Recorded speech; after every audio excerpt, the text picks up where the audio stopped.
नमस्कार, मी रेशम Bhor. Time TV महाराष्ट्रामध्ये तुमचे स्वागत. सुरुवातीला पाहूयात हेडलाईन्स. मनसे पाठोपाठ शिवसेनेची मुंबई उमेदवारी यादी जाहीर. राज्यात राष्ट्रपती राजवट लागू करण्याची भाजपाची मागणी. बुलढाणा विधानसभा मतदारसंघातून शिवसेनेचे आमदार विजयराव शिंदेंचा अर्ज दाखल. आणि आज मिशन विधानसभेमध्ये आपल्यासोबत आहे भारतीय जनता पार्टीचे पश्चिम महाराष्ट्राचे संपर्क प्रमुख एकनाथ पवार. पाहूयात सविस्तर वृत्त. मनसे पाठोपाठ आता शिवसेनेने विधानसभा निवडणुकीसाठी मुंबईतील उमेदवारांची यादी जाहीर केली आहे. युती तुटल्यानंतर वेगळा संसार थाटलेल्या शिवसेनेने विधानसभा निवडणुकीसाठी मुंबईतील उमेदवारांची यादी जाहीर केली आहे. वांद्रे पूर्वमधून बाळा सावंत यांना उमेदवारी दिल्याने श्रीकांत सरमळकर बंड करणार असल्याचं कळतंय. ते अपक्ष म्हणून उमेदवारी अर्ज भरणार आहेत. पहा कोणाला मिळाली उमेदवारी. शिवडी अजय चौधरी, वरळी सुनील शिंदे, माहीम सदा सरवणकर, वांद्रे पूर्व बाळा सावंत, धारावी बाबूराव माने, विलेपार्ले शशिकांत पाटकर, अंधेरी पूर्व रमेश लडके, अंधेरी पश्चिम जयवंत परब, दिंडोशी सुनील प्रभू, दहिसर विनोद घोसाळकर, गोरेगाव सुभाष देसाई, कांदिवली पूर्व अमोल कीर्तीकर. आज मिशन विधानसभेमध्ये आपल्यासोबत आहेत भारतीय जनता पार्टीचे पश्चिम महाराष्ट्राचे संपर्क प्रमुख एकनाथ पवार. जाणून घेऊया त्यांच्या प्रतिक्रिया. खरं म्हणजे मी काय आमदार होण्यासाठी निवडणूक लढवत नाही, परंतु ज्या पद्धतीनं इथल्या आमदारांनी विधानसभेमध्ये काही गोष्टी करून इथल्या सर्वसामान्य माणसाला न्याय देण्याचं काम करायला पाहिजे होतं. सर्वसामान्य माणसाच्या हितासाठी कुठलंही काम इथल्या सगळ्या सत्ताधाऱ्यांनी केलं नाही. इथला अनधिकृत बांधकामाचा प्रश्न असेल, इथल्या रेड झोनचा प्रश्न असेल, इथल्या शास्तीकराचा प्रश्न असेल, इथल्या एलबीटीचा प्रश्न असेल. मला वाटतंय की या इथल्या सगळ्या सत्ताधाऱ्यांनी इथल्या सर्वसामान्य माणसाला ज्या गोष्टी हव्या आहेत त्या गोष्टी करण्यासाठी एकही काम केलं नाही. मला वाटते की हे शहर औद्योगिक नगरी आहे आणि खरं म्हणजे माझ्यासारख्या कामगाराला माझ्या पार्टीनं मला जी उमेदवारी दिली, मला वाटते की ही कामगार नगरी आहे आणि खऱ्या अर्थाने इथल्या सर्वसामान्य कामगार जो पिचलेला आहे, सर्वसामान्य कामगार इथे इंडस्ट्री स्थलांतरित होते. मला वाटते की खऱ्या अर्थाने त्या कामगाराला न्याय देण्याचं जर काम करायचं असेल तर माझ्यासारखा कार्यकर्ता या मतदारसंघामधून सर्वसामान्यांचे प्रश्न घेऊन मी लढणार आहे. आणि मला एक खात्री आहे, लक्षात ठेवा, ही निवडणूक ही जनशक्ती विरुद्ध धनशक्तीची आहे. ही निवडणूक ही दादागिरीच्या विरोधामध्ये सर्वसामान्य माणसाची लढाई आहे आणि या शहरामधला सर्वसामान्य माणूस आज माझ्या बरोबर आहे. आणि मला खात्री आहे, लक्षात ठेवा, की या मतदारसंघामधले सर्वसामान्यांचे प्रश्न घेऊन निश्चितच येणाऱ्या विधानसभेमध्ये भारतीय जनता पार्टीच्या रूपाने प्रश्न सोडवल्याशिवाय भारतीय जनता पार्टी म्हणून माझ्यासारखा कार्यकर्ता कधीही कमी पडणार नाही. या सगळ्या लोकांचं, सर्वसामान्य लोकांचं प्रतिनिधित्व करण्याची संधी मला माझ्या पार्टीने दिली. की माझ्या पार्टीच्या वरिष्ठ नेतृत्वांचं इथल्या सर्वसामान्य जो कार्यकर्ता गेले अनेक वर्षे माझ्यासाठी काम करतोय त्या कार्यकर्त्यांसाठी मी पुढच्या काळामध्ये निश्चितच काम करेन. आपण जे आता म्हणला की मी विधानसभेचे इलेक्शन जे लढतोय हे आमदार होण्यासाठी नाही तर जनतेचे प्रश्न सोडवण्यासाठी.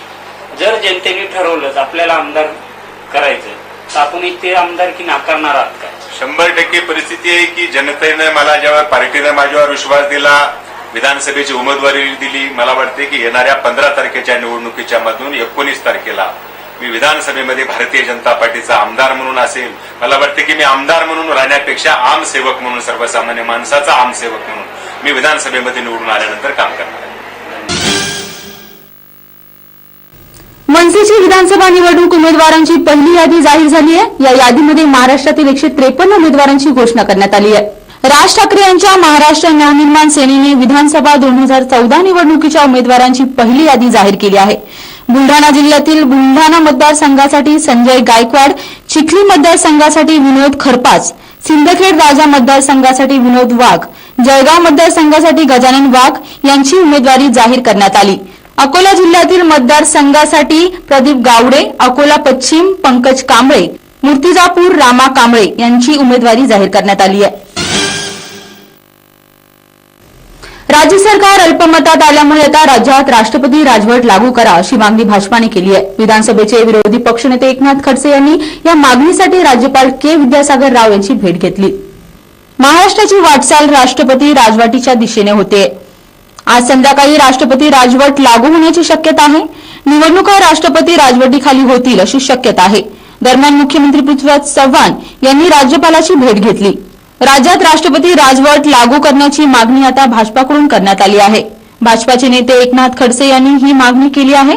राष्ट्रवादीने सरकारचा पाठिंबा काढलाय, त्यामुळे सरकार अल्पमतात आल्याने राष्ट्रपती राजवट लागू करण्यात यावी अशी मागणी खडसे केली आहे.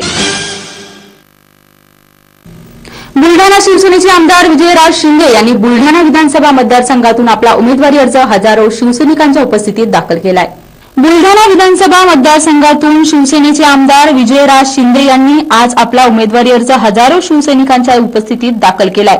यावेळी त्यांच्यासोबत जिल्हा संपर्क प्रमुख खासदार प्रतापराव जाधव, जिल्हा प्रमुख दत्ता पाटील, उपजिल्हा प्रमुख शांताराम जगताप, मोताळा तालुका प्रमुख भोजराज पाटील उपस्थित होते.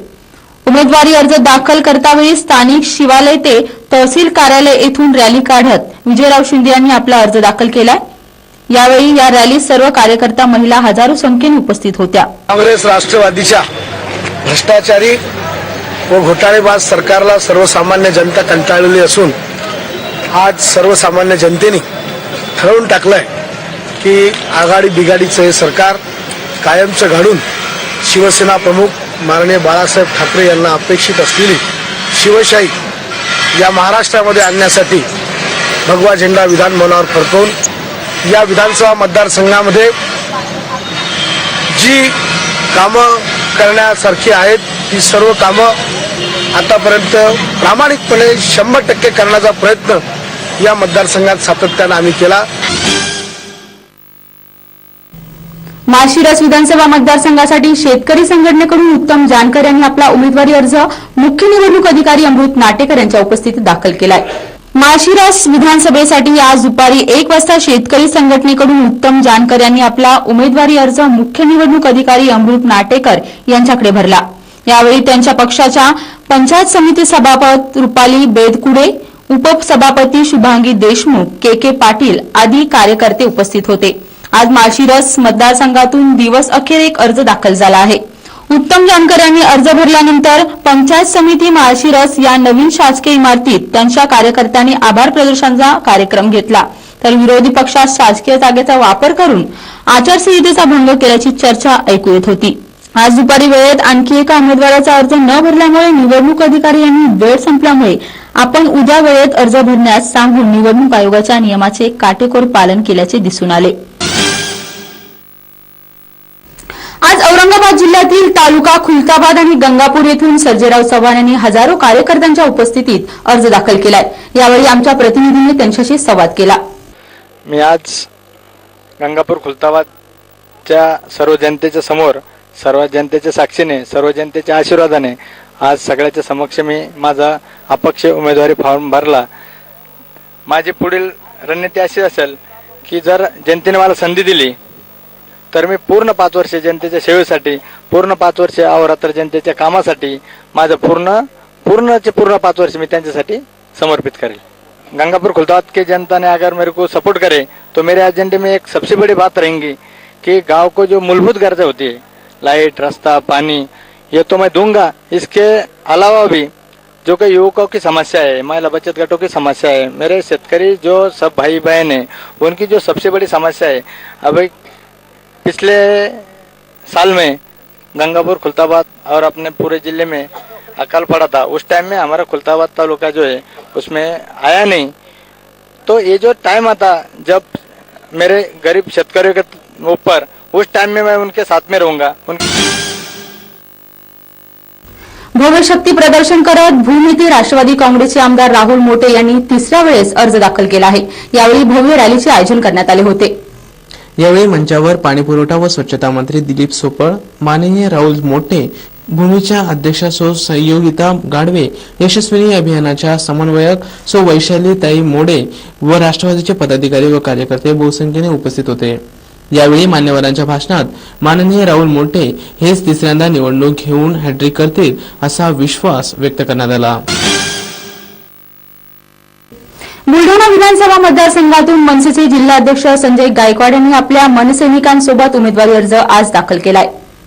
संजय गायकवाड यांनी आज स्थानिक जयस्तंभ चौकाच्या मनसे कार्यालयातून विशाल रॅलीद्वारे तहसील कार्यालयापर्यंत शक्ती प्रदर्शन करत निवडणूक अधिकाऱ्यांकडे आपला उमेदवारी अर्ज दाखल केलाय. यावेळी त्यांच्यासोबत हजारो मनसे सैनिक आणि महिला कार्यकर्त्या होत्या. यावेळी टाइम टीव्हीशी बोलताना उमेदवार संजय गायकवाड म्हणाले, मी आज महाराष्ट्र नवनिर्माण सेनेच्या माननीय राजसाहेबांच्या आशीर्वादाने त्यांच्या बळावर जनतेच्या प्रेमावर म्हणजे विश्वासावर मी या ठिकाणी माझा अर्ज दाखल केलेला आहे. या शहरामध्ये पर्यटन स्थळ उभं राहिलं पाहिजे, औद्योगिक वसाहत उभी राहिली पाहिजे, तरुणांच्या हाताला काम मिळालं पाहिजे, गावागावाने महिलांना शौचालयाचा जो काही त्रास आहे शौचालय उभी राहिली पाहिजे, गाव त्या ठिकाणी व्यायामशाळा उभारून पोरांना सक्षम करण्याचं काम मी या मतदारसंघात करणार आहे. या ठिकाणी सोयाबीन आणि कापूस हे इतकं चांगलं पीक आपल्या जिल्ह्यामध्ये येतं, मात्र त्यावर प्रक्रिया करणारे उद्योग कुठे आपल्या जिल्ह्यामध्ये उभे राहत नाही.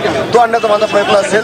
त्याचबरोबर शेतकरी बाजारामध्ये माल विकतात आणि तो माल विकल्यानंतर तो उरलेला माल त्यांना फेकावा लागतो. म्हणून शेतकऱ्याच्या मालाचं नुकसान होऊ नये म्हणून कोल्ड स्टोरेज मार्केटमध्ये जर प्रत्येक तालुक्यात उभी केली तर शेतकऱ्यांचा माल तो त्या ठिकाणी नाशवंत होणार नाही. अशा प्रकारचं मी काम या मतदारसंघात करून दाखवणार आहे. या ठिकाणी कारखानदारी आली पाहिजे, त्याचबरोबर जास्तीत जास्त उद्योग कसा उभा राहील हा माझा प्रयत्न असेल. जुन्नर तालुक्यात शिवसेनेचे खासदार शिवाजीराव आढळराव पाटील यांच्या कार्यपद्धतीला कंटाळून अनेक शिवसैनिकांनी भाजपात प्रवेश केला आहे. त्यामुळे आगामी विधानसभेला जुन्नर तालुक्यात भगवा फडकेल का यावर प्रश्न उपस्थित झाला आहे. 25 वर्षानंतर अखेर महायुती तुटली. बीजेपी आणि शिवसेना वेगळी झाली. त्यामुळे आता घटक पक्षांच्या भूमिका अशा असू शकतात. राजू शेट्टी यांची स्वाभिमानी शेतकरी संघटनेत 2 मतप्रवाह असू शकतात. फुले शाहू आंबेडकरांना मानणारा मोठा प्रवाह तर दुसरा मोदींची लाट आणि केंद्रात भाजप सरकार पाहता भाजपसोबत जावे असा एक मतप्रवाह असू शकतो. विनायक मेटे बीडमधून भाजपकडून निवडणूक लढविणार. गोपीनाथ मुंडेंच्या सहानुभूतीचा फायदा मिळणार असा विश्वास.